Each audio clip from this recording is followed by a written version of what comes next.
ছুটির দিনও দেশের তেল পাম্পগুলোতে রয়েছে যানবাহনের দীর্ঘ লাইন। ঘন্টার পর ঘন্টা লাইনে দাঁড়িয়ে জ্বালানি তেল সংগ্রহ করছেন চালকরা। তেল সংকটে মাছ শিকারে যেতে পারছে না পটুয়াখালীর মহিপুর মৎস্য অবতরণ কেন্দ্রের জেলেরা। স্থবির হয়ে পড়েছে অনেক যানবাহন। এদিকে জ্বালানি তেল বিতরণের স্বচ্ছতা নিশ্চিতে কিউআর কোড ভিত্তিক ফুয়েল পাস অ্যাপের পরীক্ষামূলক কার্যক্রম শুরু করেছে সরকার। আসাদ গেটের সোনার বাংলো ট্রাস্ট ব্যাম্পে পরীক্ষামূলকভাবে অ্যাপটির মাধ্যমে জ্বালানি তেল বিক্রি হচ্ছে।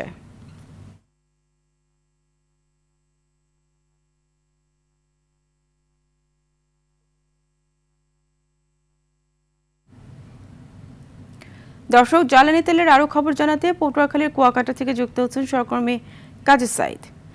সাইদ, নিশ্চয়ই শুনতে পাচ্ছেন, জ্বালানি তেল সংকটে মাছ ধরায় কি প্রভাব পড়ছে এবং তেলের সরবরাহ নিয়ে কোনো সুখবর আছে কিনা জানাবেন।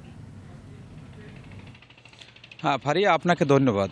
আপনি জানেন যে 15 এপ্রিল থেকে আগামী 11 জুন পর্যন্ত কিন্তু সমুদ্রে মাছের প্রজনন ও উৎপাদন বৃদ্ধির লক্ষ্যে সরকারের তরফ থেকে কিন্তু 58 দিনের মৎস্য অবরোধ আহরণ করা হয়েছে।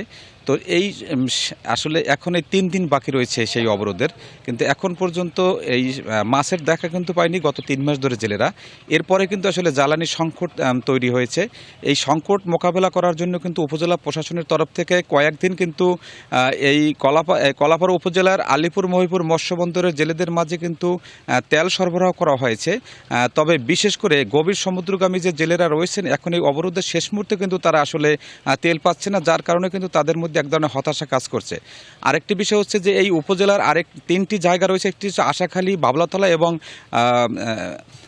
বিশেষ করে এই জায়গাগুলোতে কিন্তু আসলে জেলেরা তেল পাচ্ছে না, অর্থাৎ তারা কিন্তু প্রতিদিন সমুদ্রে যায়, অর্থাৎ ডেলি ফিশিং করে তারা।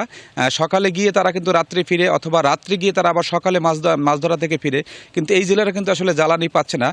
গভীর সমুদ্রগামী জেলেদের উপজেলা প্রশাসনের তরফ থেকে কিছু তেলের সাপোর্ট দেওয়া হলো, কিন্তু এখন পর্যন্ত এই সমস্ত জেলেরা বিপাকে রয়েছে। আর এখন এই যে শেষ মুহূর্তে তারা তেল না পেয়ে কিন্তু আসলে হতাশা রয়েছেন, এবং জেলেরা এবং বিশেষ করে ট্রলার মালিকরাও কিন্তু আসলে এক ধরনের চিন্তাগ্রস্ত হয়ে পড়েছেন। তারা সমুদ্রে পাঠানোর জন্য আসলে ট্রলার প্রস্তুত রাখলেও তারা কিন্তু জ্বালানির অভাবে পাঠাতে পারছেন না। তো বলা যাচ্ছে আসলে যে এই অবরোধের একেবারে ঠিক আগ মুহূর্তে জেলেরা যে আসলে গত 3 মাস মাছ পাচ্ছেন না এবং এখন যে ট্রলার জ্বালানির অভাবে পাঠাতে পারছেন না, এজন্য তারা আসলে দেনাগ্রস্ত হয়ে পড়েছেন, এবং এই উপজেলার 30,000 জেলে কিন্তু আসলে দুশ্চিন্তাগ্রস্ত হয়ে পড়েছেন। ফারিয়া, এই ছিল কুয়াকাটা থেকে আমার কাছে সর্বশেষ। ধন্যবাদ আপনাকে।